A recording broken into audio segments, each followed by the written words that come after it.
Let's get started. All right, let's get into this. Welcome, everyone. You've wanted it. You've waited for it. You've begged for it. You have DM'd me, and we are finally here. Dozens of you. Yes. Dozens of you have come. It's mostly to the Richard altar Danoff. of Giorgio Dan. Yeah, to sit here. AJ Gamble too, probably.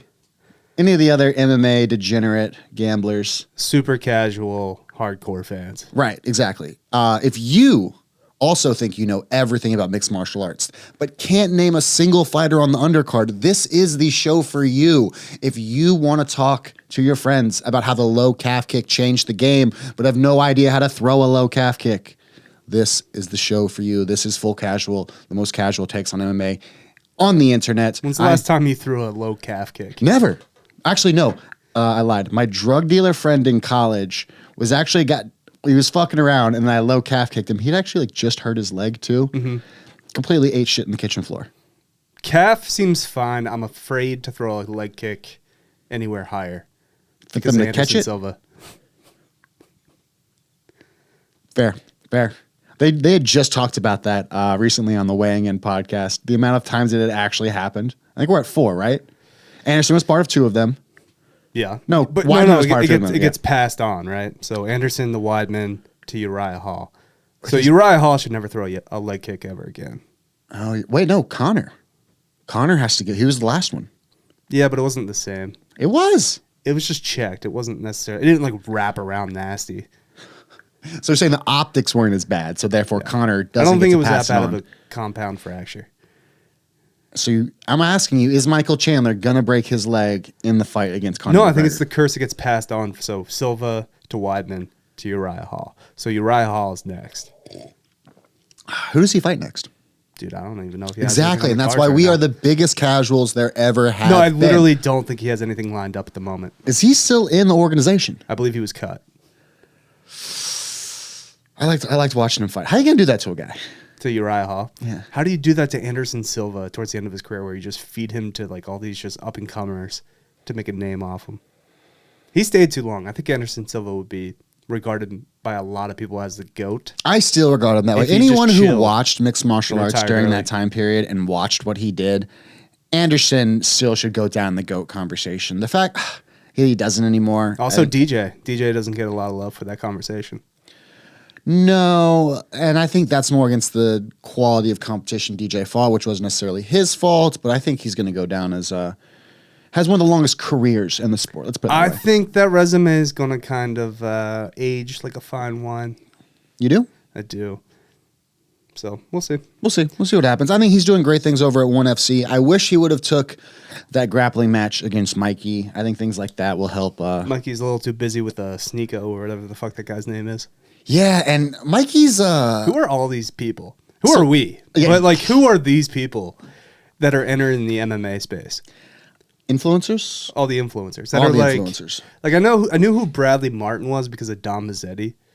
But like everyone that's adjacent to him, and then just like this trickle down of influencers. Well, what's crazy is no one knows Bradley Martin because of Dom Mazzetti anymore. They don't even associate them together. Bradley Martin's in his own orbit. I know him Everyone's like, because I don't he understand. DM'd me like in 2015 saying that I stole his content. All Well, I you did did. was I wrote an article, like an original column on TFM, and I used his photo of him like bench pressing 2 chicks. Yeah. And I credited him underneath with a link to his Instagram. But it said from YouTube, and it didn't say from Bradley Martin. So I changed that. You're welcome, Bradley. You know, Bradley's got a lot of stuff going on right now. So, I guess. I don't know. is he still on Full Send? Dude, I have no idea who any of these people are. I don't know what Full Send is. Bruv, man. I'm not huge into the podcasting space, even though I do podcasting for a living. Well, yeah, you're too busy podcasting. You guys just ramping up to 4 shows a week on Softcore History. Quick plug to Softcore History. If you are a fan of this show and don't know about it, go check it out right now. There may be like one of you. There's a crossover. There's one person. Yeah, there's one person. Yeah, There's 15 people listening to this podcast. There's got to be one. exactly. So let's get into it, man. 2024. We're recording this the day the UFC is actually back. Yep. Prolonged December break. Yep. It is now fight night. We have Johnny Walker fighting Ankalaev. Second fight, you'll remember the weird circumstances that went around the first fight in Dubai, where I believe Ankalaev just straight up kneed him in the head while he was down. Yeah, so this need to a downed opponent thing, we didn't really see it much in the organization for a while. Like, they had the Anthony Smith, John Jones kind of controversy, but other than that, there wasn't any high-profile knees to the head. I feel like we have one every few months now, and it's just insane. Like, do guys not know? Like, they're not fighting in any other organizations where it's legal. Not a single one of these guys has fought in one. So it's like, I don't get it. Dan, is it a language barrier? Like, is it you just can't knee him when he has a hand on the ground? I mean, in the I head? think Jan kind of sparked everything, right? Like, if he That was the big one. If he never knees Aljamain Sterling in the head, does Sterling ever do anything? Honestly, he we don't give doesn't win enough the title. credit to Sterling for he had a fused disc in his back in his neck, man. After And yeah, to be able to come back from that and have like what 2 title defenses against Henry Cejudo is washed. you can't call Triple C washed, man. He fought. didn't fight for he like defended 4 against years. Dillashaw. Dillashaw with an Came back and You beat. forget that Dillashaw fought with one shoulder. He fought with one shoulder, his shoulder just but he came has out. had one shoulder for the last few years. He Yeah. actually told the commission that if my shoulder comes out, do not stop the fight. It kept Coach will coming pop out. it back in, and I'll keep fighting. Dude, It's like, what is this, Die Hard? it's a perfect kind of go between with Sterling and Johnny Walker and even Ankalaev. They all have had pretty weird careers. Like, So what the you're last couple saying years. is 2 people who have hurt themselves in a crazy way are fighting 2 barely English speakers. No, just Aljamain Sterling's whole run, his whole title run was odd. The Ankalaev run right now is an all-time weird thing because he should. Do you feel it's odd because he lost to Sean? If he would have beaten Sean, do you say his run would have been odd? Yeah. Because, I mean, Sean didn't really earn that title shot, but it's not a He beat meritocracy. Jan, a former champion. I think Did he was he? the number 2 ranked competitor at the time. Did he, though? No, he didn't beat. I mean, he beat Jan. He beat Jan. But did he beat Jan? And then he put Sterling to sleep. Yeah. And now he's going to fight Cheeto, and I think Cheeto's going to fucking kill him at Really? 299. I do. Really? But we'll get to that in our future predictions. Yeah. We'll quickly glance over tonight. Ankalaev, he should, pound for pound, be the best 205er on the planet right now. But he is. He's the most Elaborate. well-rounded. He just pissed off Dana after the Jan Blachowicz fight. Very boring fight. Didn't really demonstrate Wasn't too many that skills. boring. It was more. It ended in a draw. He probably should have won, but it pissed off Dana so much that they ran out Jamal Hill, Glover Teixeira like 2 weeks later. Which we thought Glover Teixeira was just going to run over sweet James Jamal Hill. We thought that, and we then did realize that Glover is old. yes, and Jamal Hill is fast, Jamal Hill's big. very big, very fast, I think very high fight IQ. our minds polluted because the one time we saw Jamal Hill live, It was against Paul Craig. he got his arm snapped by Paul Craig. I've went who's back and not watched good that at fat- he's not good at fighting. Paul Craig's not a good fighter. We can go into Paul Craig's career here in a second, but I went We're all back over and the map right now. I went back and rewatched that fight a few times. We don't give enough credit to Jamal for one staying in that fight and pretending his arm was not broken and still punching Paul Craig in the head. Wasn't just like a worm being lined up for Yeah, bait on a hook. there wasn't a tap there. There wasn't like he was still trying to finish Paul Craig and trying to win that fight with a severely dislocated arm. No, I think he just kind of sat up and was like, "Shit." Well, Nah, there's my arm. go back and rewatch it, man. He's still hitting him. I think no, he's not. I think he just gets up and he's like, "Oh, well, that's my arm. Fuck."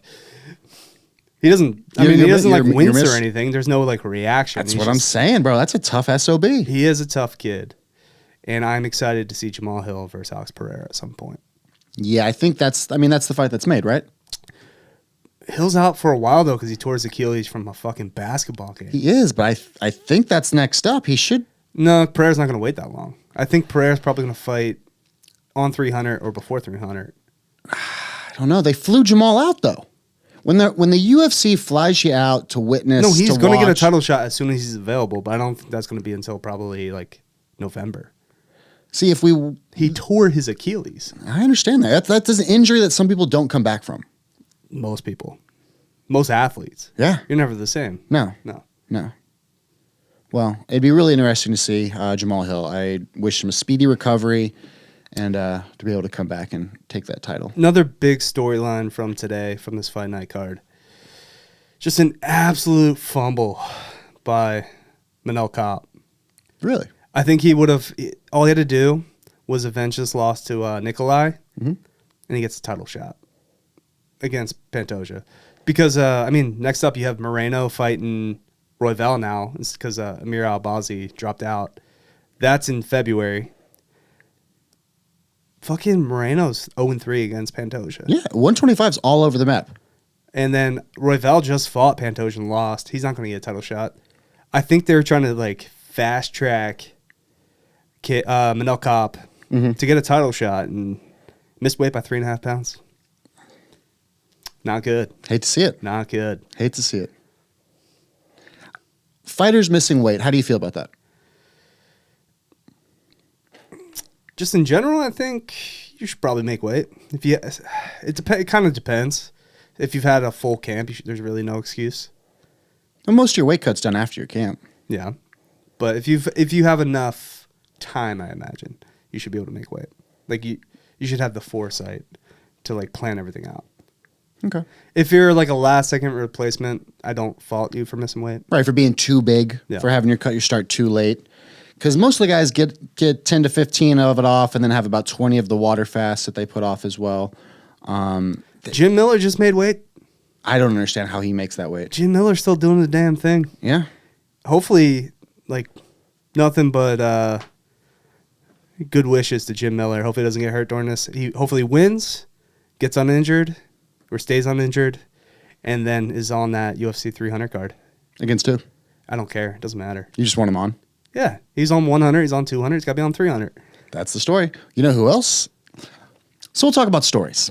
Because this 100, 200, 300 thing leads me to a story that went around the internet about a week ago when my man Brock Lesnar was rumored to be returning for UFC 300. Because there's and some uncle tried to push this narrative and story on us. Because there's so few options right now for 300. 299 is loaded. I don't know why they stacked 299 so much for Miami. And 300 still, what they have right now is pretty good. It's just not, it's failing to meet expectations of the card, right? The super card, the best card of UFC's history. Dana was always hyping this up.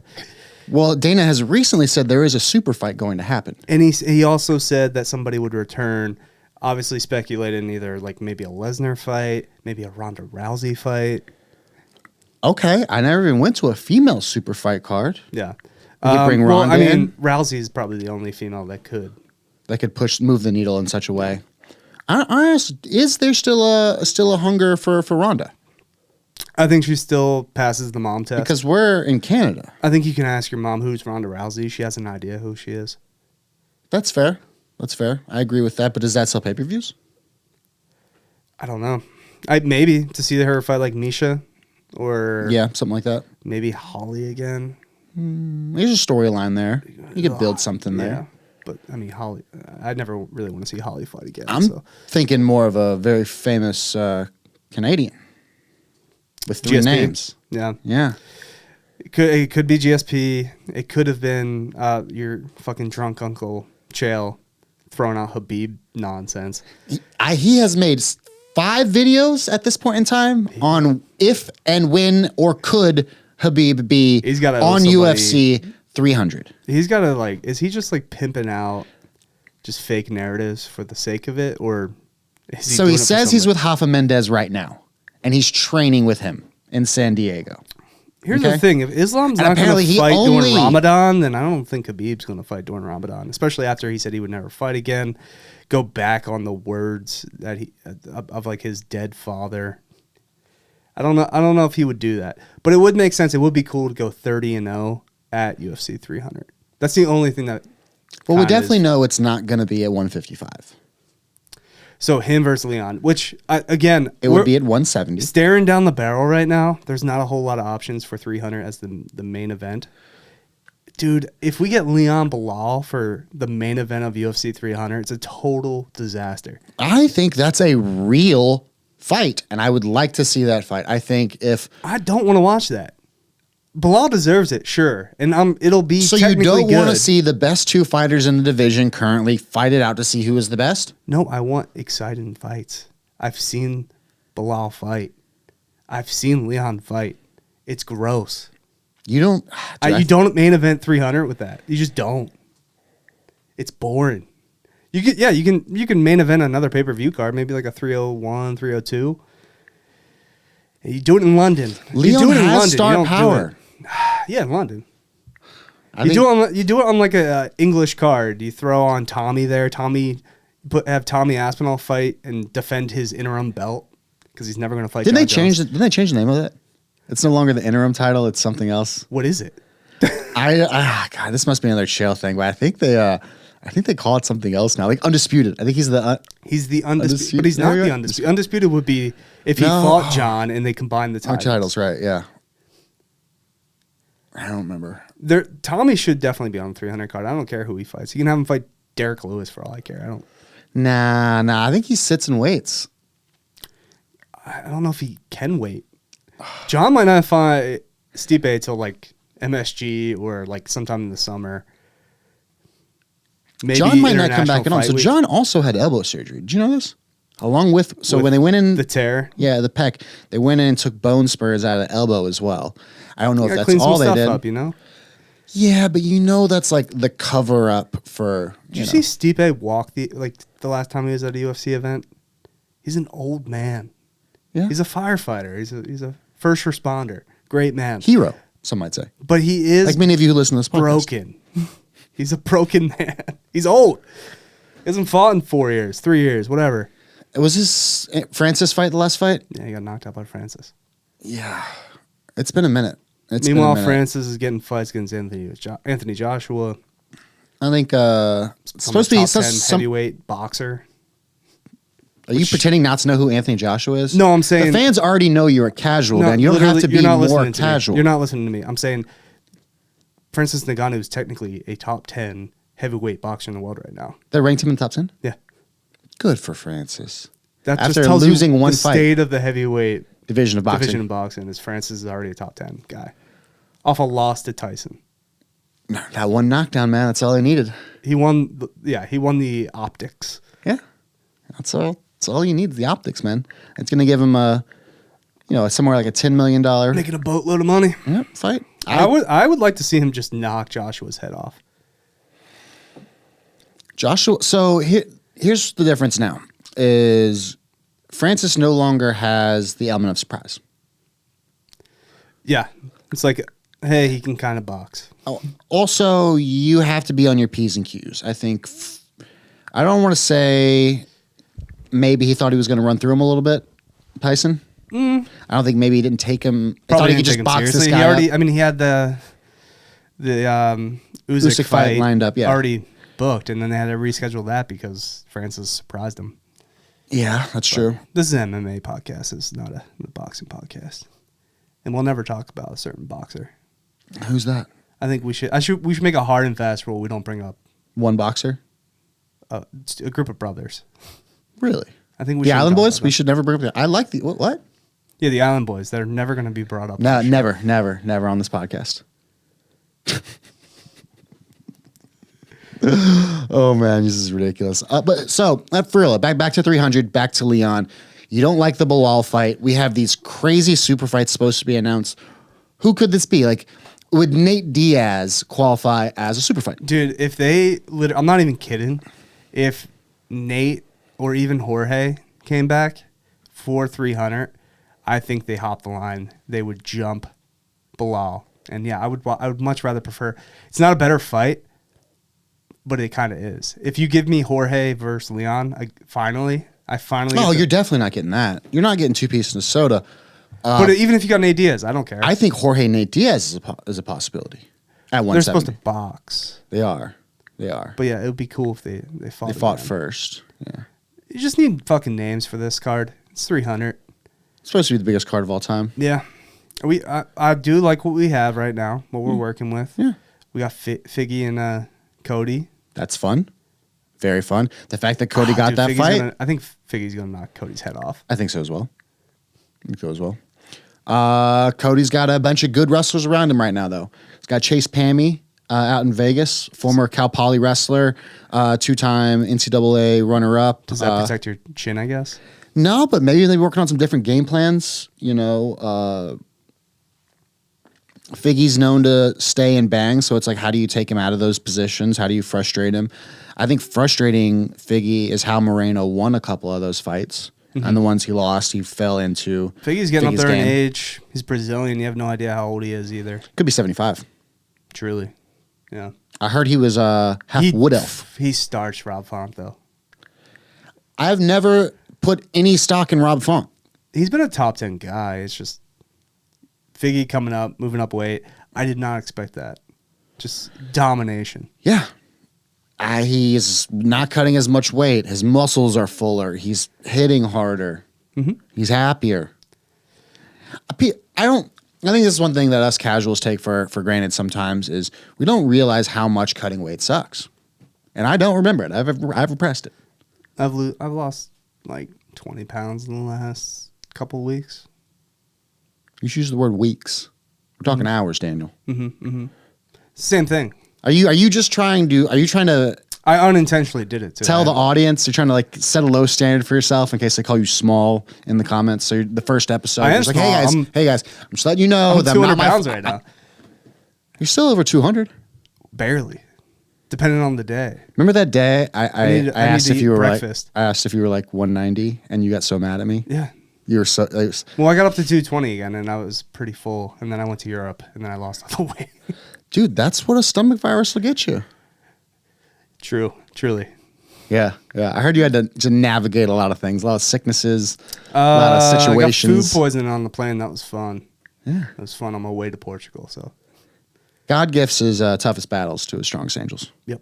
Hit the toilet every time though. A man with Didn't Crohn's. make them have to turn the flight around. Like that one lady. The shadow all over the aisle. I kind of want to do an RIP to her, but she's obviously still alive.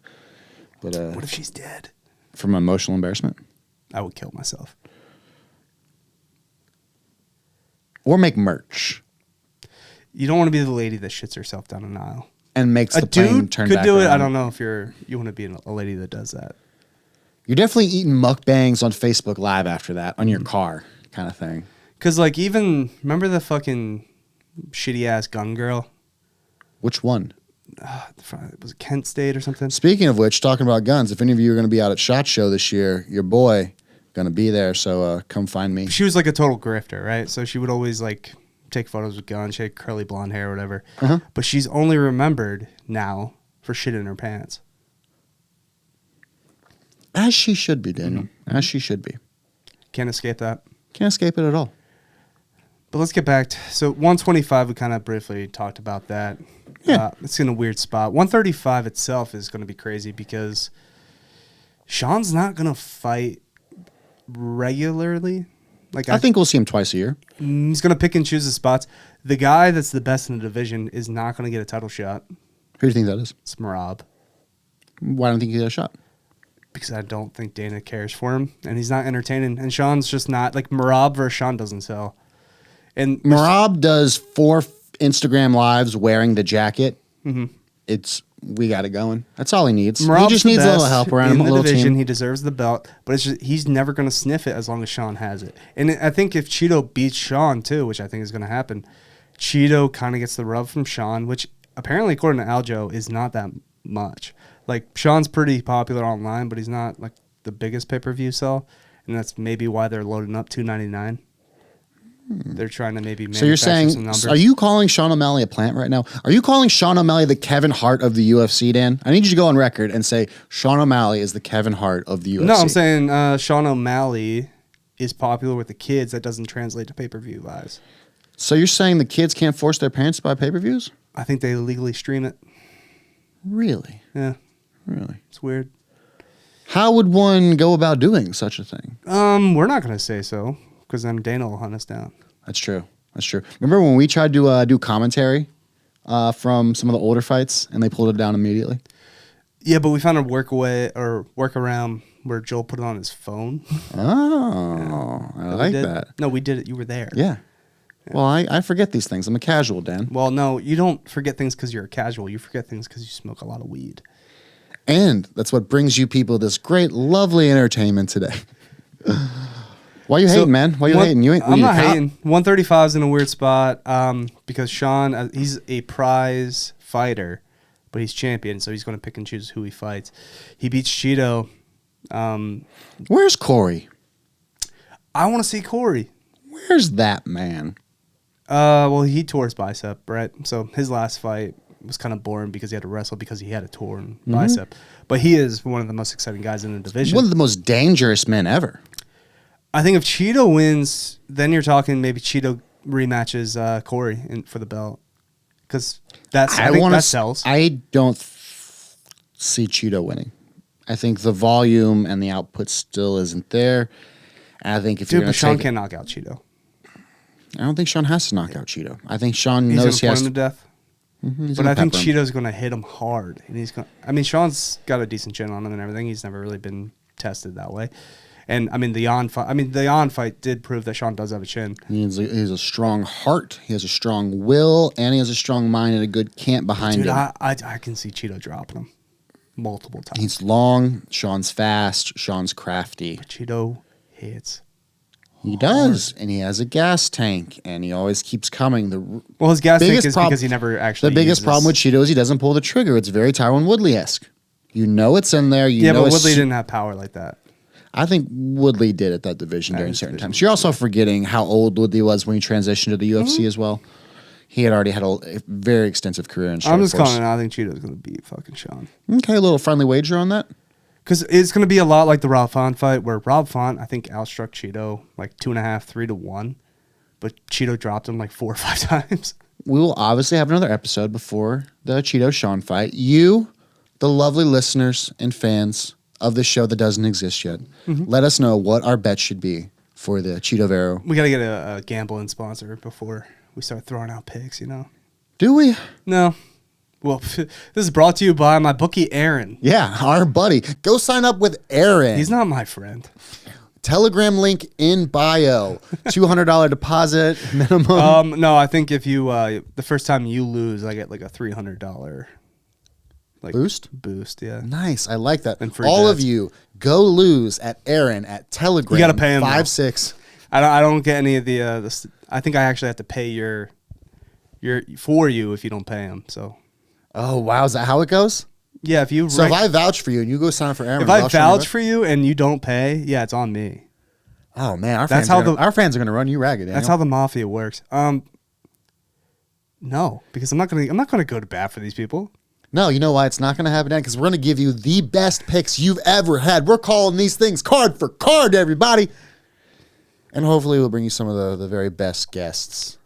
In the minds in the MMA community. So we've already talked 125, 135. Should we just kind of go division by division? Yeah, let's hop into 140. Talk about or 145. These are all just kind of like what we think of the division moving forward for the rest of the year. Is Volkanovski coming back too fast? Dude, I think Topuria is going to starch him. And then Alexander the Great goes down. That's what Sean wants, right? So Sean... He said if he beats Cheeto, Topuria wins the belt at 145. Sean's going to move up, which this is another topic we can talk about. Champ fights. I'm over it. Super over it. Defending your division, it's wildly underrated to have like if you're champ 5, 6, 7, 11 title defenses. I'll allow it. You're fighting 4 times a year. You're defending both weight classes simultaneously. If you move up, yeah, you have to. You're fighting. You're splitting time. Because otherwise you're clogging up good divisions. Yes. Especially 155. I never want to see Islam fight anybody that's not a true 155er. A true lightweight. I don't think Islam wants to make 155 ever again. He wants to fight Leon now too. He was like, man, I'm just... so let me walk you through the narrative. Let me walk you through the narrative. Alex Pereira wants to move up to heavyweight now. Big brother comes back. UL? Wins title. Romero? Vacates it for little brother Islam to then come back. I thought you were doing a Romero thing. Nah, then I would have hit it with a little bit of dance and the yes, brother. No, so this is the other Shale rumor and the narrative that he spun. I think he has Why ChatGPT. are you paying attention to Shale at all? Why do you take him seriously? Why is the internet paying attention to him? Because he's entertaining. Because he knows who DB Cooper is. That's yet to be proven. I don't think he does. Apparently, he told DB Cooper's like nephew or like something. It was like, yeah, you know who your uncle is? Who is DB Cooper? Who is he accusing DB Cooper of being? Like, Just clickbait. Just clickbait. No. 145. Let's continue there for a second because we got Topuria versus Volkanovski. If you think Volkanovski's going down, what does that do for the division? Does he get an automatic rematch? First of all, dude, that would be 3 losses in 4 fights. 2 to Islam, 1 to Topuria, with a Yair Rodriguez win mixed in. Dominated Yair, but man, we are underrated that he is getting up there in age. With these letter divisions, once you pass 35, it's kind of, if the wheels fall off. There are some very damning statistics about that, yes. Topuria is the future. I'm excited for this fight. We got to watch Topuria pass his first test in Ryan Hall. Live. We did. No, it's the same card that Connor broke his leg. Yep. Yeah. We watched that. We talked to Anik before that. We talked to Anik about Topuria for a little bit, and he wasn't as strong on him. He basically said you got to pay for the undefeated. If you're betting, you got to pay for the undefeated rank. You got to pay for all this. And I think he actually said smart man put his money on Ryan Hall in that fight. Well, and we watched him pull his leg out and hammer fist him into oblivion. He destroyed him. Yes. Yeah. Mm-hmm. He's coming off that big win against Josh Emmett. He made Josh Emmett look bad, and Josh Emmett hits hard. Josh Emmett just pretty much briefly murdered Bryce Mitchell. Yes. He knocked Bryce Mitchell into the shadow realm. More than that, he knocked the fucking flat earth out of Bryce Mitchell. His IQ went up 3 points. I think so. Yeah. He knocked Bryce Mitchell back to Livewire Gatorade or Livewire Mountain Dew. He knocked him back to Mount Zion. He knocked Bryce Mitchell back to when you could take your gun to high school. Was that ever a time? Where he grew up, yeah.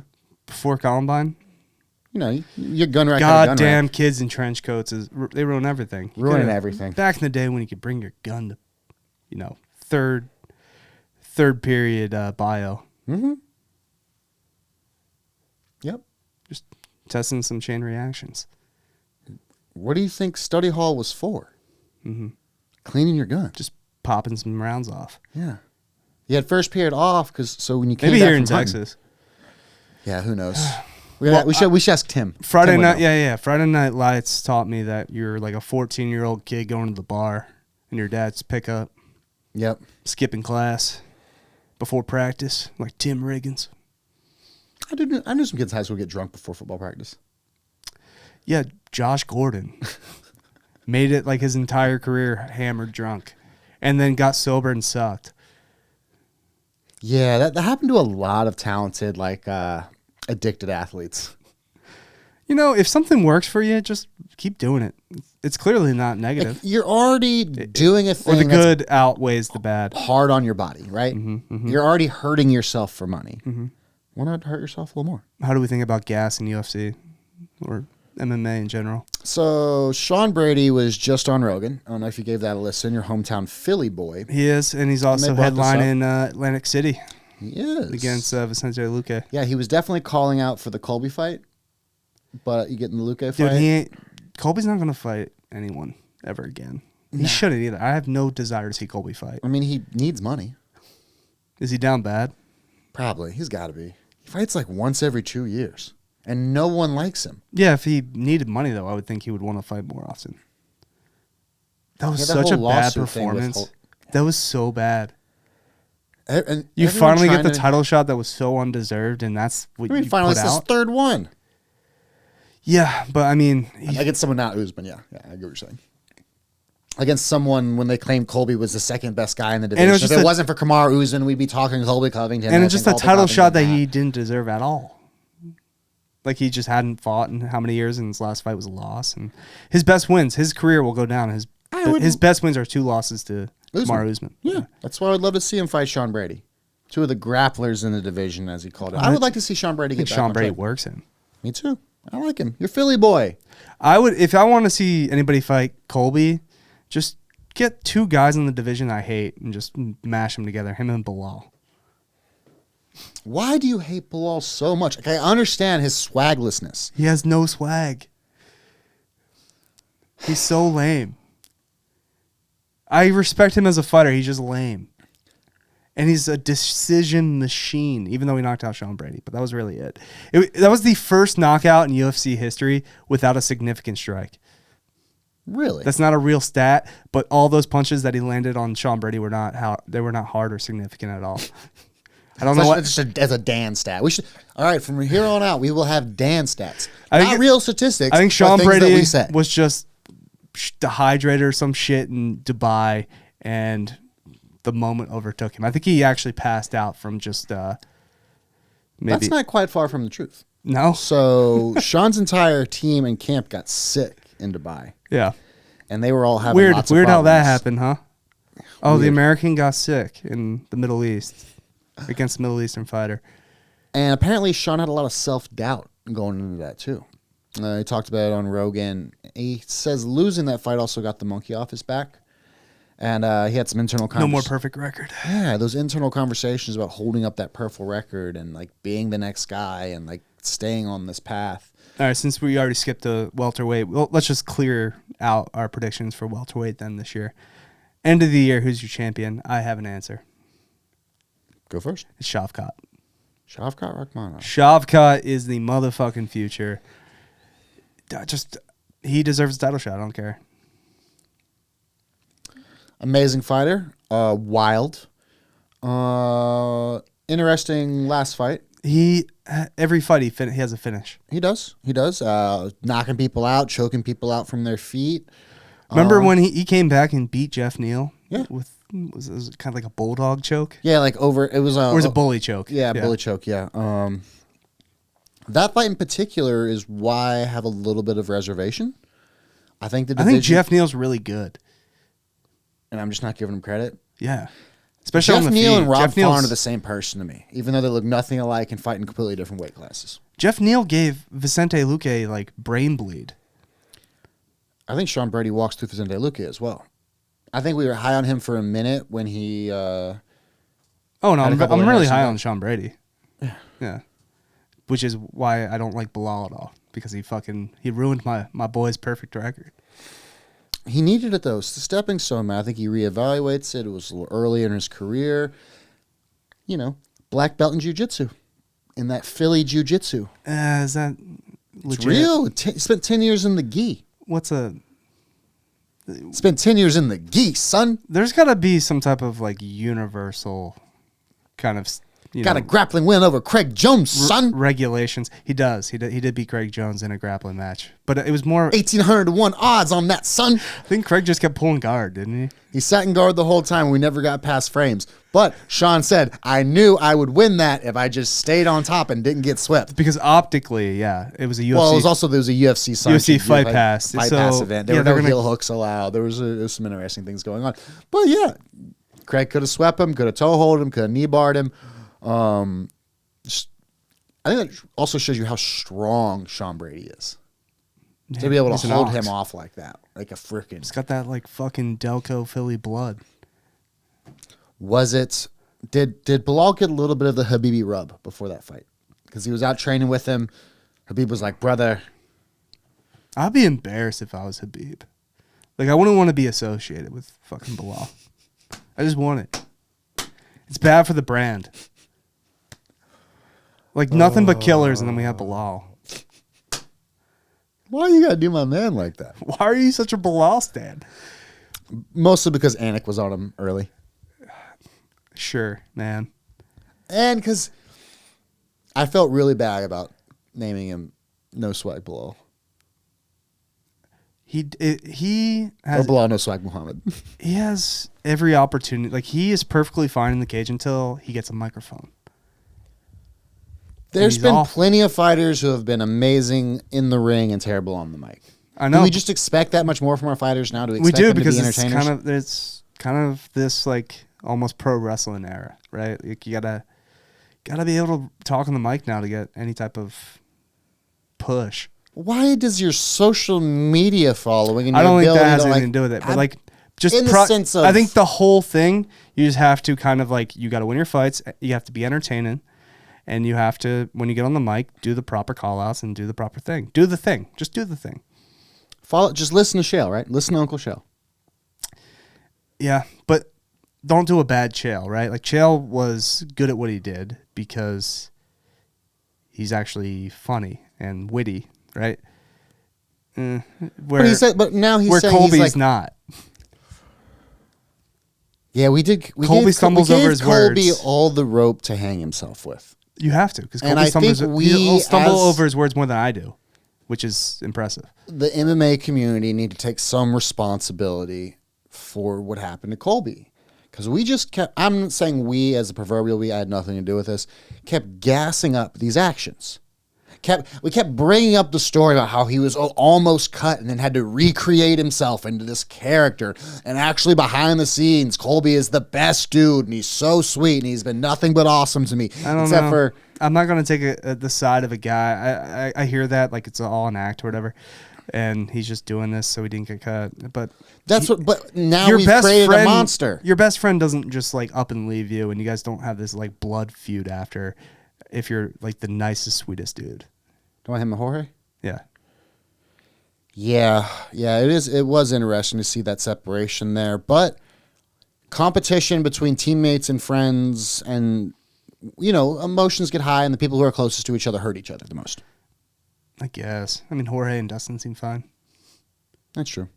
They seem. But does anyone have a problem with Dustin?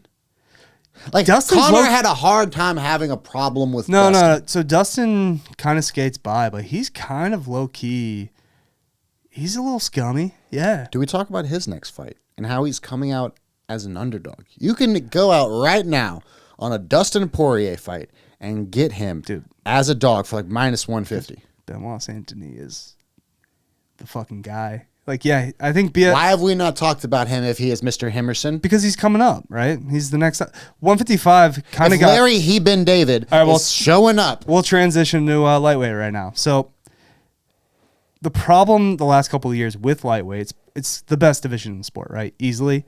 But the big names, the guys the superstars, they've kind of been squatting on their spots. But they've beaten everyone else. They're beating each other. You know who? Gamrot had a hard time breaking it through. Yes, because I'm actually surprised Poirier took this fight, because I would have thought he would have sat there and waited for like Nate Diaz. Why does Nate Diaz come about so much? And never going to fight 55 again. Right, but I would think saw them at like a BMF. Dustin would have fight been at 70. like a 170 thing. Yeah, I thought that's kind of the mega fight they were gonna do, is like Poirier versus Diaz at 300, but they ended up doing this fucking BSD Poirier fight. Yeah, I think this is one of the times when a guy like Poirier, he's only coming off one loss, right? But he's coming off how many wins before that? Like he is 7 or 8. A giant name in the sport, in a sport that doesn't have that many big names. Truthfully, like, he is a guy that could sell. Yeah, and he's a co-main in this event, and I did not expect him to fight an up-and-comer again. I thought he was just going to kind of like sit on a spot and fight like the Chandlers, the Gaethjes of the world. I don't think you get the ability to do that after losing. Getting knocked out by Gaethje? He knocked out Gaethje, though, so you could run back a third fight. Not, obviously, after Gaethje fights for the belt, loses to Islam, because that's probably going to happen. I think Islam is...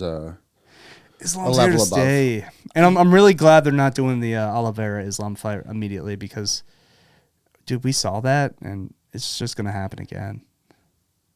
Islam's just going to run through Oliveira again.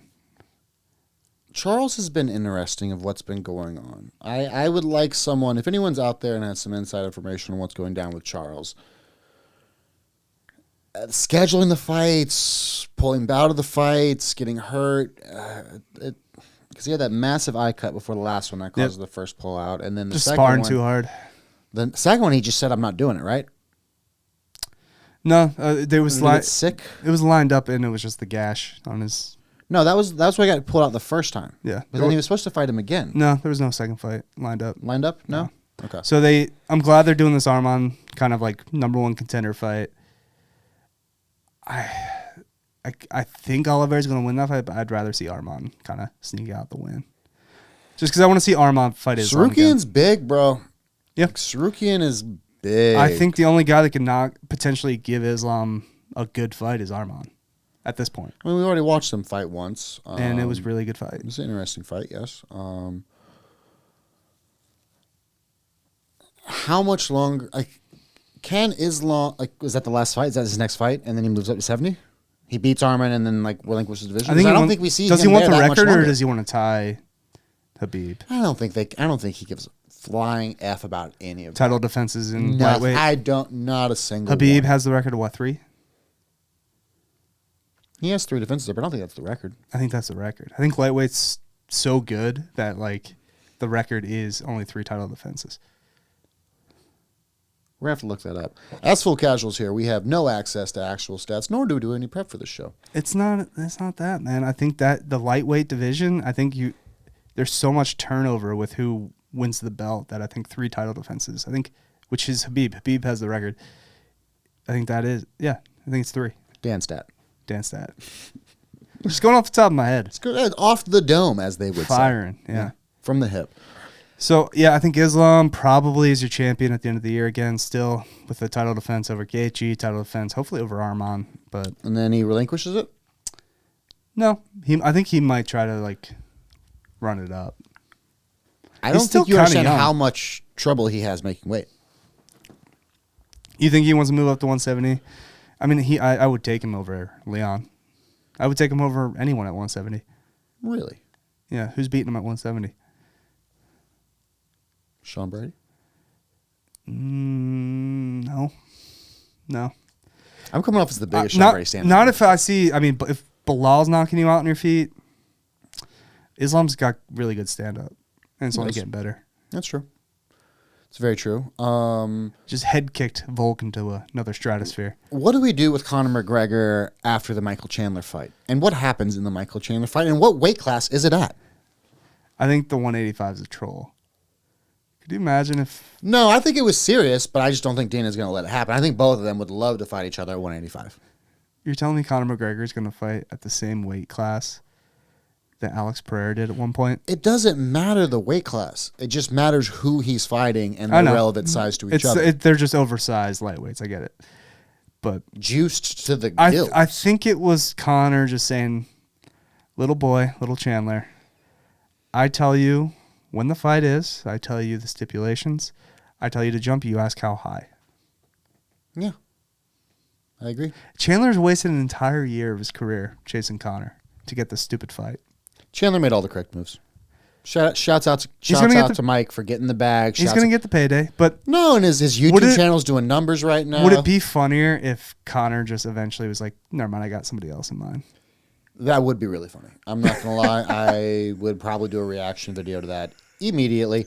And Conor's the exact type of person to do that. Let's be honest. Of course. I would not put my eggs in this basket still. I know he's like, oh, we're shooting for International Fight Week. And because it's been announced, right?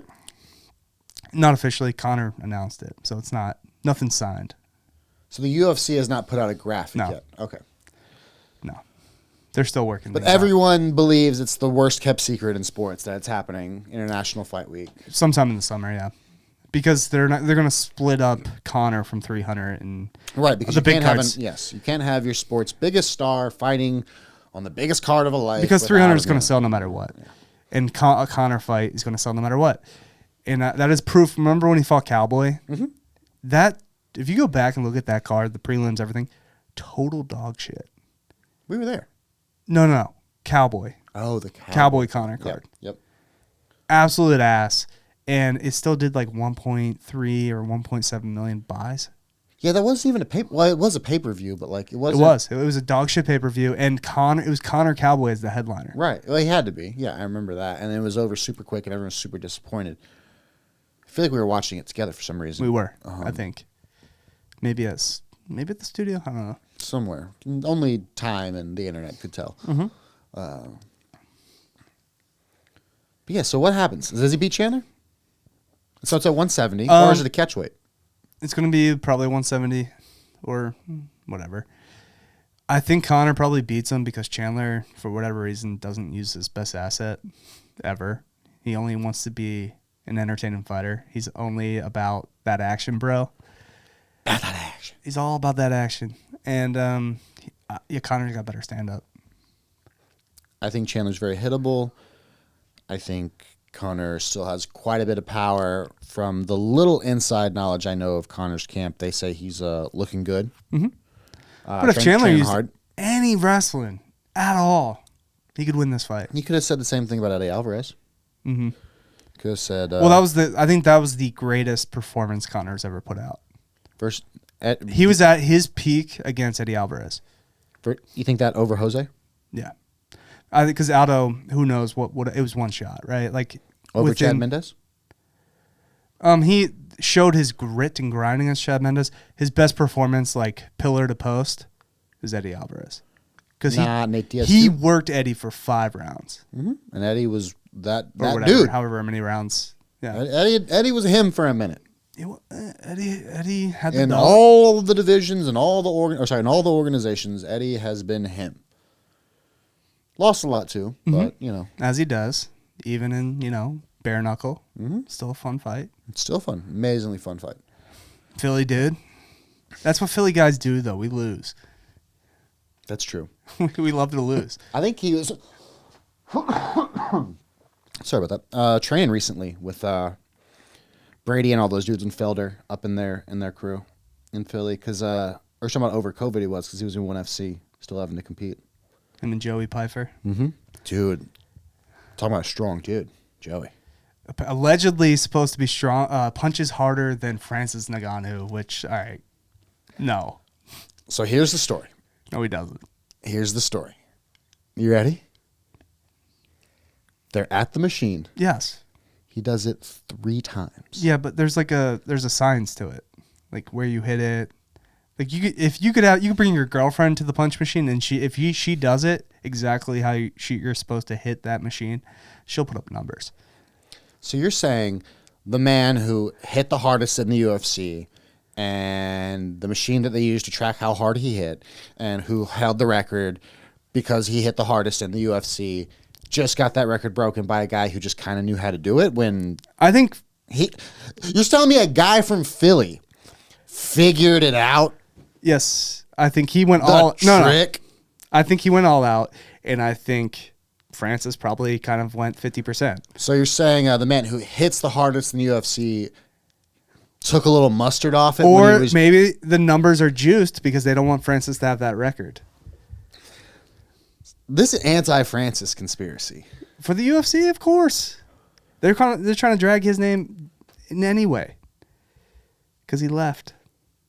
Dana's a score index with Francis. We'll come back to that. Was the ultimate like fumbling by the UFC was just letting Francis and John not happen. That would have been the fight.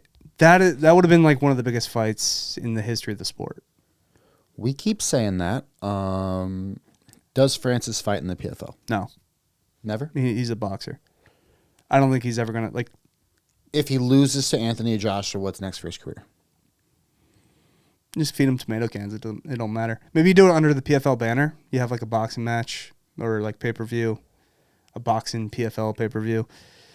You don't think of Francis versus the winner of the PFL tournament Grand Prix on the same card as Jake Paul's first PFL debut against Nate Diaz in an MMA fight could sell some tickets? Maybe the roster's gotten better with the addition of Bellator. Lance Palmer's there. I mean, that's still not going to happen for another year. If you do have who's the biggest name that he could fight? Ryan Bader?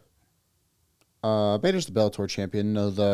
But Bader's now PFL because PFL signed. I know, but the PFL heavyweight supposed to be a fucking monster. Good. No, he's supposed to be a monster. He came back from one of those shin breaks, apparently. He did the same thing and is like actually still crushing people.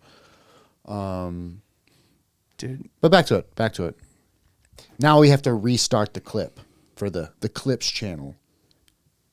Conor Chandler, who wins? Conor. I already told you. Conor, because Chandler will stand up with him and try to prove. Putting the money on Mr. McGregor. Value-wise, Chandler will be the play because he'll be plus money. How much do you think? I think it's going to come out pretty even. I would say Conor right now would be after 2 losses. It don't matter. Conor, the only win the man has against Cowboy Cerrone in the last 6 years. Vegas is going to kind of like factor in the betting line to be how many people are going to bet on Conor, how many people are going to bet on Chandler. Right. So like they don't want to be at a loss. They don't. If you put Conor plus money, everybody will put money on Conor. So And then the line it'll would be eventually move. it'll be Conor minus 150, Chandler at like maybe plus 115, 110. Okay. So then you really don't feel like you're getting that much even when you're No. betting for Chandler. So What happens to their careers after this, I guess is what I was really getting at. Like they're both old. Even if Conor wins, what does he do after that? He's a prize fighter, right? He can fight whoever he wants. But is fighting Michael Chandler really the prize fight? It Is that the big money fight? Or He'll make or does money. he know he's going to get a win here against someone who looks physically Yes. strong, big, Yes. exciting? He's going to continue to pick opponents that he thinks he can beat. And maybe you run it back with Dustin again. I don't know. Gaethje. I can't see Dustin agreeing. Conor versus Gaethje if Gaethje loses to Islam. Because then Gaethje kind of has I can't see Conor nothing to do. wanting any piece of Dustin Gaethje. Justin Gaethje. Dustin Gaethje, yeah. Yeah, but that fight would sell. That's a fun fight. He'll just do fun fights. Yeah, but you just said Conor's going to pick his fight. He's not going to go fight someone because it's fun. He's going to fight someone for some money. Yeah. But stylistically, he's going to fight guys that want to throw down. He's not Does going to. Conor even need? Is he even making that He much might not even- off of these pay-per-views? He might not even fight again after this Chandler. That's what I'm Yeah. like. He's just going to hang out with Ronaldo? He's a literal billionaire, right? Well, I don't think Ronaldo wants to hang out with Conor. They're always sitting side by side each other at all the events. It's pretty funny. I'm only familiar with him talking over Ronaldo, and Ronaldo just kind of like, please get away from me, smile. Apparently, there was an altercation a few years prior to that. Not an altercation. There was a meeting and a greeting, and a young Conor told Cristiano Ronaldo that one day he was going to be the highest paid sports guy in the world. And Ronaldo was like, yeah, sure, little buddy. That's not true, though. I don't think. Ronaldo it makes like Does it matter if it's true, Dan, if it feels good and sounds good? Ronaldo makes like $250 million from the Saudis. I think A year, there was just right? like 1 year. Is where that what that contract is for the soccer? Like $250 when million Conor for sold two? the whiskey, I think he made more that year. The whiskey company. He Probably was 12. in like the 400 million, and Ronaldo was in like the 300 millions or something. But salary wise, it's not even close. Like Conor, what's the most Conor's made on a fight? $8 million? Oh yeah. Oh, it's probably be the Mayweather fight, right? Well, yeah. I guess more off an MMA fight. It would probably be 8 to 10. him and Dustin, him and Is it? Habib. Him and Habib, because that was the number one. That was the highest paid pay-per-view of all time. But Conor also wasn't the champion at that point in time. Habib was, right? Mhm. So how Conor? I guess Or no, isn't that the fight Habib won the belt? Or I guess not. no. He beat Al Quinta for the belt. I That's believe. right. Yeah. That's right. Mhm. Yeah, so Conor was the challenger. Yeah, no, Because Conor had taken the break to. he was still box. getting Conor McGregor points though. I wonder what that is. It's more than champion points. More than champion points. Yeah. Conor McGregor points. CP points. Mm-hmm. Yeah. So 155 end of the year. Who's your champion? I'm saying Islam. Yeah, I agree with that. I agree with Islam still being a champion, closing out 2024, going into 2025. What happens then? Not quite sure. Maybe he moves up, like you said, to 170 if 155 You is already such a said- beating. Rock. Shavkat's Shavkat going Rakhmonov. out. Yeah, Shavkat's gonna be your champion at As your welterweight. champion at 170. 185. Yep. We got Sean and The great DDP coming white up. hope. Sean Strickland versus DDP. The week. I mean, we're probably releasing this the same week, right? Yeah. Yeah. I like Sean here. I think DDP's kind of overlooking Strickland. He's winning the mental battle right now because Sean's all up in his feels about a shout hood, and he's going on Theo Vaughn and crying. I think he got over that with the Roman Candle fight. He might have. Well, yeah, it's not hard to like shift Sean's brain. If you're ever sad and you're out there and you're a Fire little Roman depressed, Candle at your friend. yeah, about your dad and his drinking, fire some Roman candles at your friends. I can tell you from personal experience, it is a amazing time. Make sure you both have health insurance and go from there. Sean, I think. All right, so here's kind of what I'm thinking. The UFC is waiting for is the winner of this fight is going to headline 300 against Izzy. Didn't Izzy say he wasn't fighting until 2025? I don't care. If DDP wins this Didn't fight. everyone say Izzy isn't the draw he used to be? But Doesn't if- everyone say they're tired? You're telling me you're not signing up for DDP? China. You're not signing up for DDP Izzy if that's the case? I mean, are we not signed up for Izzy Strickland too? Yeah, I'd sign up for that too. But I'm signing up for like fucking the fight for Africa, DDP versus Izzy. All the fucking nonsense that would happen when DDP beat Whitaker. That's saying that DDP runs through Strickland. I think he is under the impression he will. His team also seems to think that. I, on the other hand, think Strickland's going to win this fight, but I'm not confident in it. It's a toss-up. So DDP's success largely comes from his opponent's inability to predict his movements and his strikes. Yeah, but he can breathe now. He got a nose job.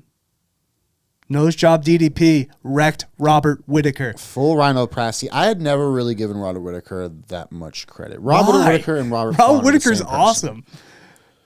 Robert Whitaker and Robert Font are the same person. Dude, that's a take. It's not a good take. It's a take. Come at me with it, for real. Robert Whitaker is about to wreck Paulo Costa. Actually, that fight probably won't happen because Costa never fights. Costa is a model. He doesn't really fight, yeah. Like, he had a great freaking, what was he on, the Ultimate Fighter series, and then was starching some people. But the Rockhold fight was fun.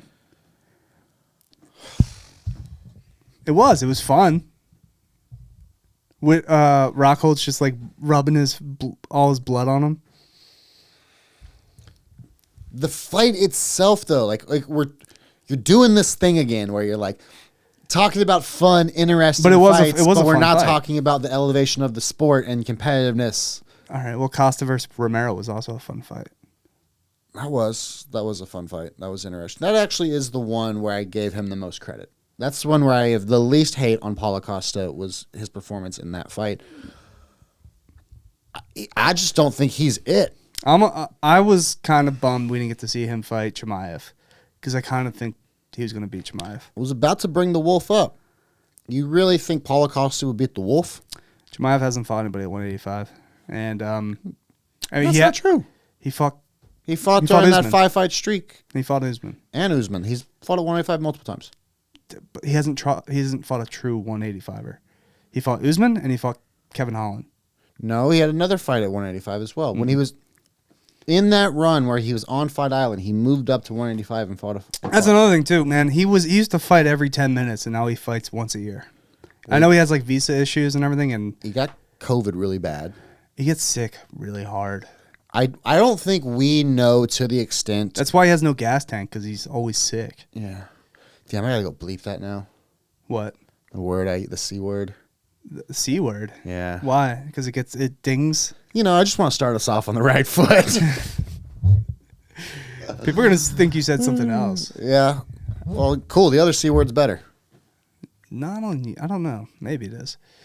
But, so, Chimaev, I think he probably lost. Or if it was a 5-round fight, he probably loses to Usman. He was gassed by round 3. He was done.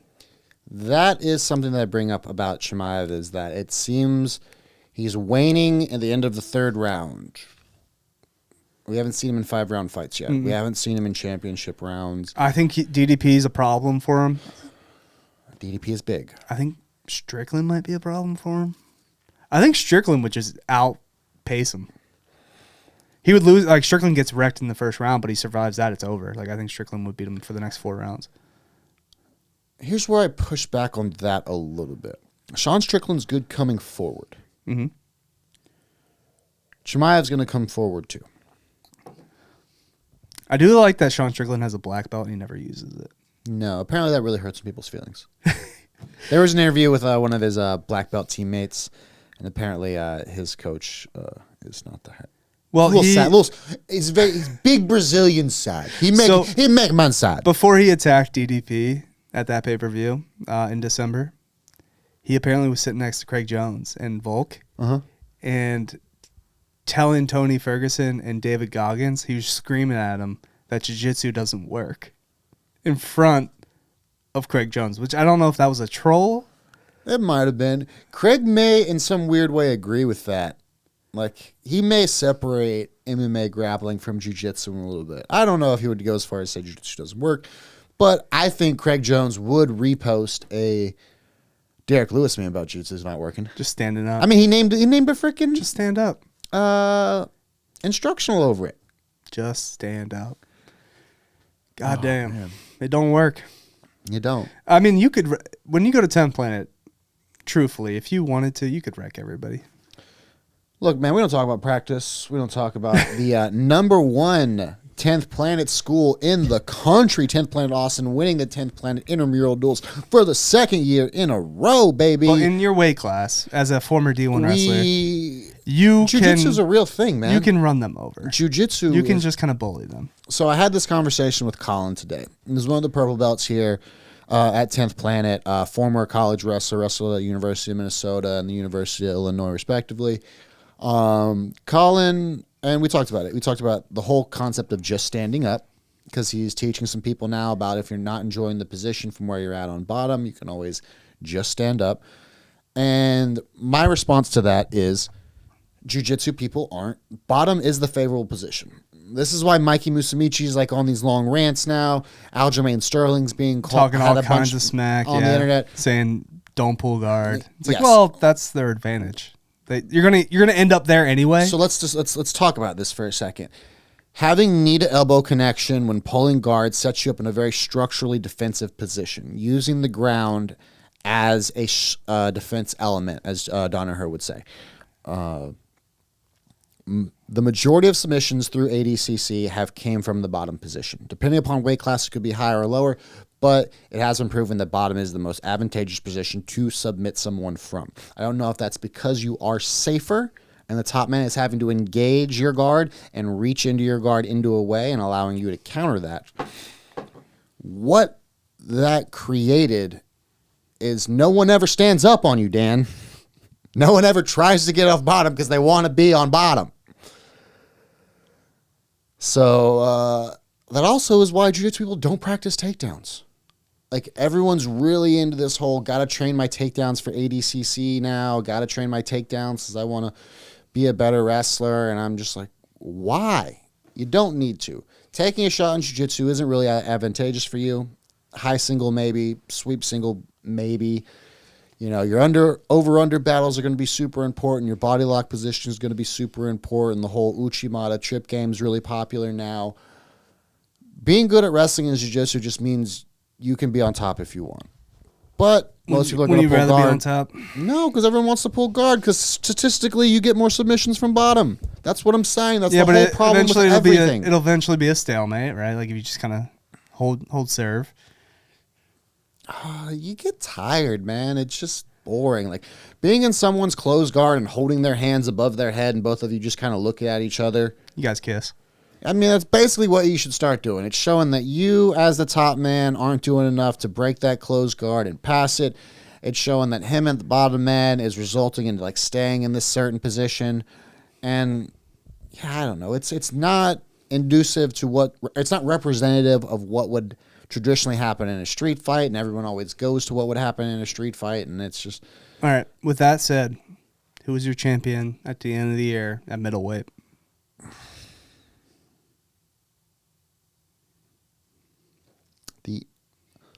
Do you give me until February for this to come true? For next year?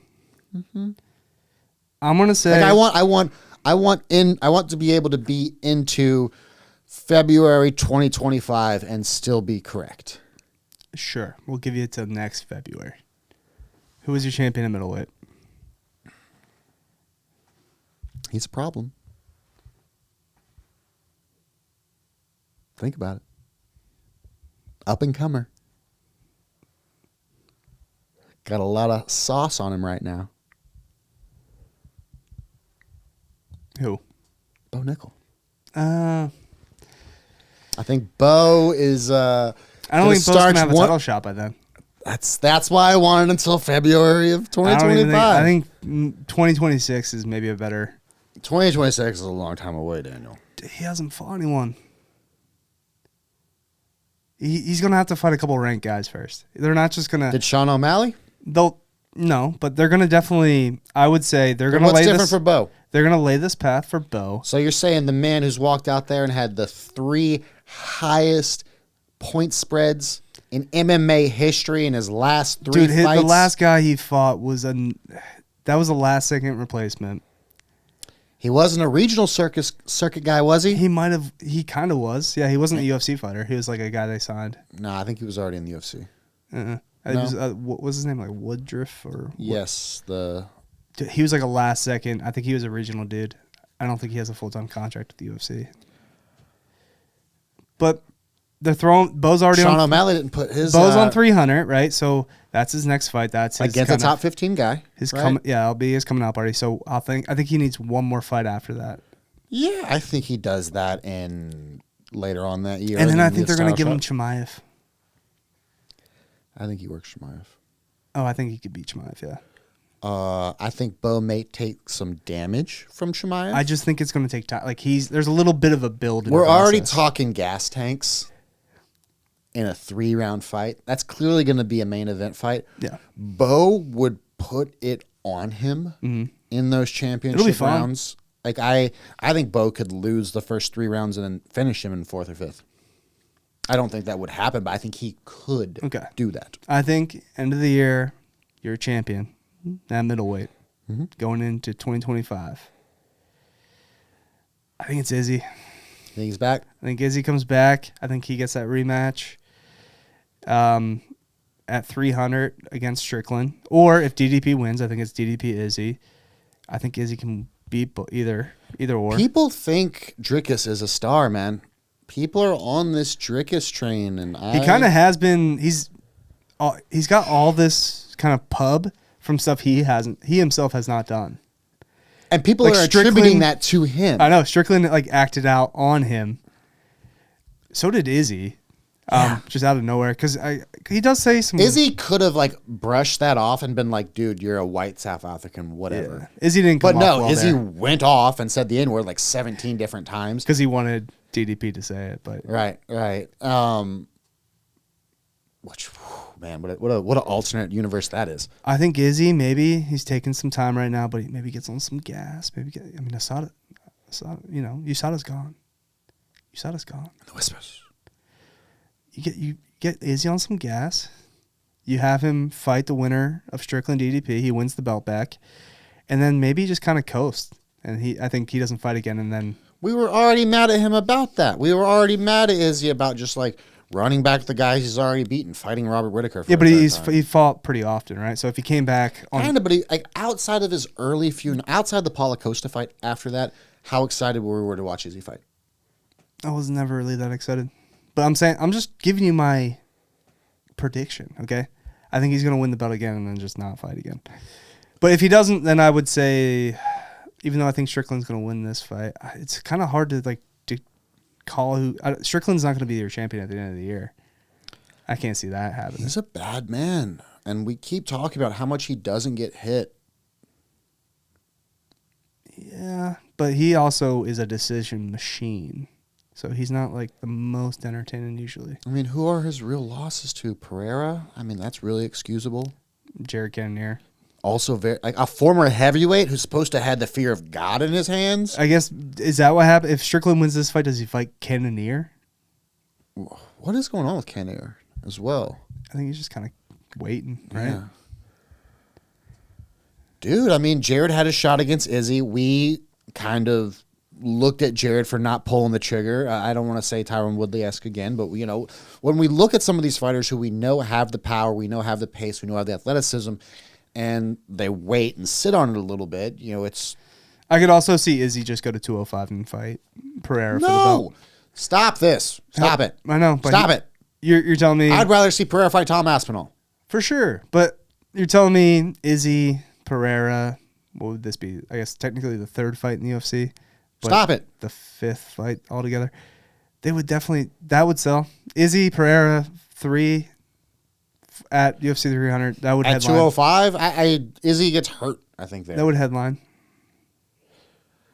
Actually, I don't know, because it's like, how much do you really see the difference in the striking ability? How much more power does he have at 205 versus, he had ridiculous godlike power at 185? And if he actually put on the weight properly instead of No, I'm talking like he did about against Pereira. I'm Jan. talking about Pereira, because Izzy can't get hit. Izzy couldn't get hit at 185. He definitely can't get hit at 205 to beat Pereira. Pereira would, yeah, So send him it's I'm into saying it's not really a another difference. dimension. You just can't. You're just not getting hit and finding ways to win there. Oh, man, it's crazy. So 205 champion, who is it at the end of the year? I think it's Alexander Pereira. I think he's a special man. I think He's broken the sport. He's my favorite fighter. Yeah, I mean, if you want someone to break the matrix and to come in and give you some of that, Two-time early champion 90s in what, love 7 fights? in Two 11 division months, champion in in 7 11 months, fights. or 18 months in the UFC. Granted, I mean, 7 light fights in or heavyweight's something. nothing to write home about, but What are you? You mean the perennial division of the UFC, the most not famous a- division of the UFC? not a great division. The division of Chuck Liddell. it's not a great division right now. It just isn't. We've had so much. Johnny Walker wins today, he's going to get a title shot. At one point in time, we thought Johnny Walker was the man to take down John Jones. I Till never he did the thought worm. that. John Jones is huge, Johnny Walker is huge, but no, I've never thought Johnny Walker would have beaten John Jones. On that early run, before he got hurt, Before he did the worm? was ending people, bro. Johnny Walker was. He's kind of on a run. him. He's on a run right now that he is fun again, so that's cool. It's fun to watch. I just don't think he has. He's going to lose to Ankalaev, but I don't think he's. There's something about those magical runs, man. and Dana hates Ankalaev, so bad. he'll probably maybe he'll reluctantly get a title shot, but he'll somehow his whole career is weird. He'll blow it. Yeah, super talented fighter. Yeah, not interesting. It's not. I guess I want Jamal Hill to come back, fight Alex Pereira. That is the fight I want to see this year. Yeah, be great. I could almost see Yuri But again. dog, you're telling me this division's so good? Glover Teixeira was just the champion. Glover Teixeira was the boogeyman Not for that long 2 ago. decades. I know, but he was fucking 40. So 43, 44. dangerous human, bad man. So I don't know. I would like to see Pereira avenge Glover and get that Jamal Hill fight and beat Jamal Hill. But Is Paul Craig still in the division? Hill's huge. No, Craig dropped down to 185. That's right. But he lost his last fight, so he might be coming back. Who knows? Coming back up. Sometimes you do better at the bigger divisions, more nimble. Especially when you're older. Yeah. Usually dropping weight doesn't get better with age. Although Jose Aldo had kind of a run there at the end at 135. He did. I think that had to do more with the advancing in dietitianal science, to be honest. And I think Jose was like in that transitional period, and they're like, all right, we can find you to. They should have gave our boy his title shot at the end. Instead, they fed him to Marab. Shouldn't have done that. Respect legends, all right? Don't give them to fucking the best dude in the sport. You either die a hero or live long enough to see yourself fed to the next crop. Dude, they do that so terribly. Like, how many retirements or like guys at the end of their career handled it well, other than Robbie Lawler. Robbie Lawler? I was about to say Robbie Lawler is the only like case I can think of. Like, oh man, they actually did it right there. It's usually tragic. Like Frankie Edgar, that was bad at the end. He's getting starched by like Chris Gutierrez. Yeah, that was pretty bad. Just a couple. Knowing when to hang it up is hard, man. Obviously, hard. Anderson Silva just kept getting ran out there to up and comers and just losing. He was fighting last year, bro. He was Fought boxing, Vitor in that yeah. boxing, and He was then boxing. Jake. Yeah, still sad at what Jake did to him. We said we would not bring up the name of these brothers. The The Island Boys. Boys. The Island Boys. Yeah, of course. Yeah. We're talking about Puerto There Rico. you go. Yeah, Jake Island Boy Gutierrez. All right. So heavyweight. Heavyweight. I mean, you got two options basically. I'm right? Tommy, man. Tommy through and through. I'm liking all the smack he's talking. I'm liking how he's trying to get John's attention.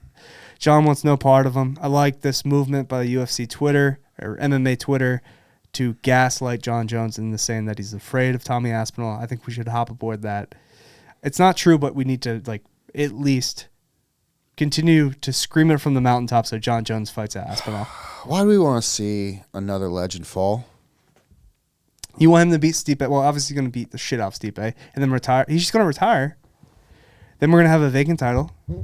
Or I guess you would just elevate Tommy Aspinall's belt into a full-time, full champ. You're telling me that John... And then I guess you have him fight Curtis Blades or some shit. No, Curtis isn't next up in line. But he does have that technical win against Tommy Aspinall when he blew out his fucking leg in 13 seconds or whatever. He does. John Jones is a very special man and has abilities and can do things inside that cage and has a strength when he grabs you and touches you that not many people have. Sure, dude, but like fuck, man, you fought Cyril Gane. That's your heavyweight record right there. A dude that can't grapple. The same Cyril Gane that we thought was going to beat Francis Ngannou because his kickboxing skills was that good. The same Cyril Gane who ran circles around every freaking heavyweight in the division. Francis wrestled him with one leg and destroyed him. That was a 3-2 fight. John Jones he just fucking choked him out in 20 seconds. Cyril Gane's not good. What did Cyril Gane do to Derek Lewis? Derek Lewis is not good. Derek Lewis is awesome. We love Derek Lewis here on the show, but he's not a good fighter. So you're saying the heavyweight with the most knockouts in UFC history is not a good fighter? He's not. These are the casual takes you will get here on He's not. Full Casual. Who are you taking Derek Lewis? Like any premier heavyweight, Derek Lewis loses. How many heavyweights does Derek Lewis lose to right now beside Tom Aspinall? Sergey Pavlovich. Yeah, he did that. He did that. Sergey runs him off. He lost to Tai Tuivasa, who I wouldn't even put up as a premier heavyweight. Oh, we thought we were on the Shuey train. Little do you remember, Daniel. Yeah, you are, again, misconstruing people we like versus people that are good at the sport. They're not the same. I love Derek Lewis. These two things are not the same. One of my favorites, but he's not a good fighter. No, he's not like a premier heavyweight.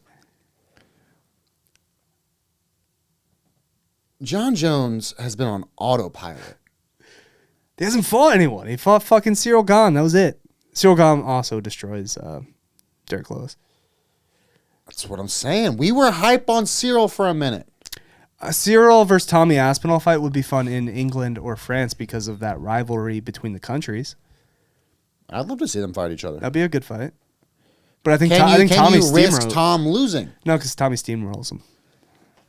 Bro, I'll be getting a lot of credit to Tommy, and I agree with him too. But like, what? Tommy's well rounded.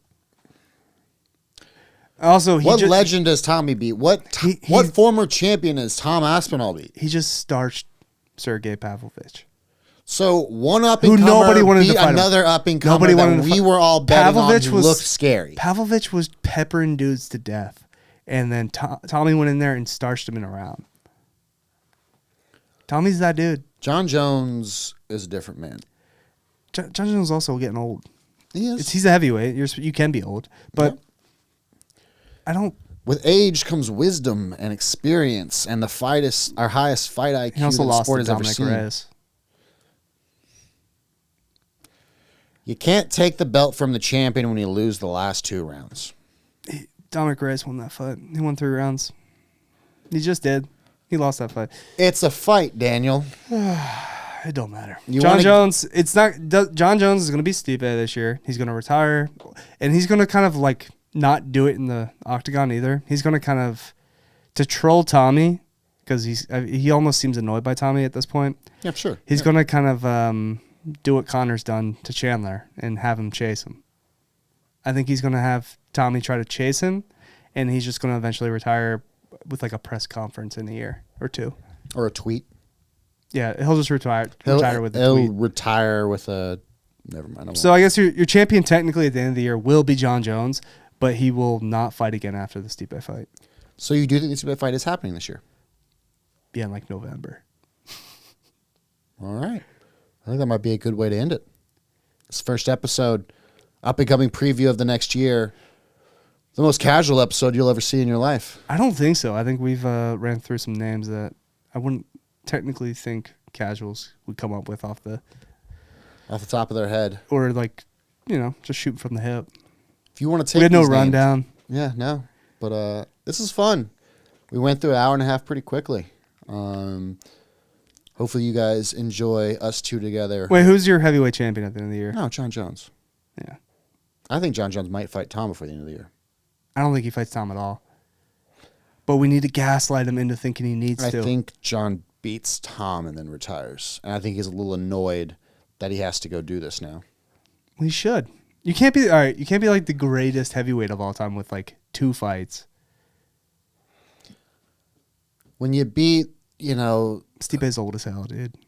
Stipe is he's gonna have to wheel out in a wheelchair. Okay. If it's only 2 fights and one of them was Francis, would you go down as the greatest heavyweight of all time? If he beat Francis, yeah.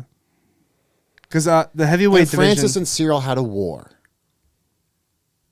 It wasn't really a war. It was a 3 rounds to 2. It was pretty boring. Francis was hurt the entire time. I will say, Francis versus John would be like the biggest fight in the UFC. What if John just ran through Francis? He could. Just kicked him to death. But I'm just saying, he needs to do more. John does? Yeah. Needs to do more than being the oldest and youngest world champion of all time. He just needs to do more than... No, I'm not saying... I am not questioning... Beating more former champions. I'm not questioning him at light heavyweight, right? Like, he's the greatest light heavyweight of all time, clearly. But, like, when it comes to... you can't also claim the greatest heavyweight title off a win against Cyril Gahn. I don't think he's trying to claim that. A wash Stipe. I think one man is going to claim that for a long period of time. Who's the greatest heavyweight? Fedor Emelianenko. Okay. Because a lot of people will say Stipe, and I don't agree with that. No one with their salts of fighting will say Stipe. Prime Kane gets... Prime Kane gets a Prime Kane's the nod. answer. I think Prime Kane's the answer. But Fedor... Fedor didn't fight... that's a whole other show. The UFC, so a lot of people are going to write him off. I don't, but a lot of people will. And also, he stayed around too long. You can't let Ryan Bader do that to you. Yeah, it's a little bit. It's not the way to go out. It's not. It's not. Habibi did it right. The best, also another good kind of legend going out on his sword that happened this past year. Zombie. Yeah, he went out in a good way. Best way to go out in a loss. It's just like, hey, fuck it. We're going to chuck him until someone goes down against Max. Yeah. That's a name we didn't even bring up today. We didn't talk about Max. I was going to bring him up at 45 against Topuria once clearing the division of Volkanovski. I would love to see him and Topuria. I'd miss me with fucking Sean moving up. We'll close the show with closing of careers. Mm-hmm. Is it time for someone to talk to Tony? Yeah, Tony should have retired 5 fights ago. No, I'm saying, is it time for someone like do we set up the Tony intervention now? We're past that, man. David Goggins was in his corner his last fight. He was telling him to be him. It's like, no, Tony, be less of you. There's an argument to be made that Tony already knows how to fight. Dude, the skill acquisition. I don't even know who you give Tony now. He fucking got his ass beat by Patty, who's not good. Tony just needs... he's got to go. I don't think Dana's going to give him another fight. If he does, it's going to be like Joe Lazan or something. You're on the prelims now, right? Do you give Jim Miller Tony at 300?